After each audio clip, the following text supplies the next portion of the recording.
Tawin natin ang mga reports mula sa Campo Aguinaldo. Ang Armed Forces of the Philippines hindi magtataas ng alerto sa kabila ng bangayang Marcos at Duterte. Detalye balita mo, RH52, Edniel Parosa. Niel. Lakay at Israel, walang nakikitang dahilan ng sinatahang lakas ng Pilipinas para magtaas ng alerto dahil sa politika. Yan ang kumpiyansang sagot ni AFP Chief of Staff General Romeo Bronner Jr. sa kabila ng bangayan ni Pangulong Bongbong Marcos at Vice President Sara Duterte.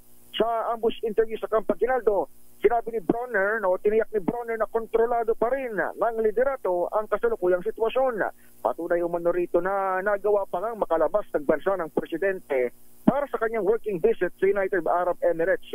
Una nang nagpatupad ng red alert ng Presidential Security Command matapos ang banta ni VP Sara na may kumausap o na may kinausap na ito para itumba si PBBM sakaling siya naman ang mapapatay.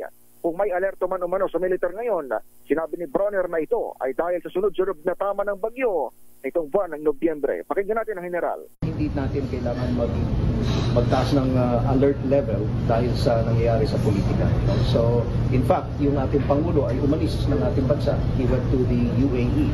So, this is an indicator that things are normal. At kaya po natin, we are still in control. Ang tinig ni AFP Chief of Staff General Romeo Bronner Jr. Ito si Edniel Parosa, nag-uulat para sa DZRH. Una sa Pilipinas, una sa Pilipino. Maraming salamat, Edniel Parosa.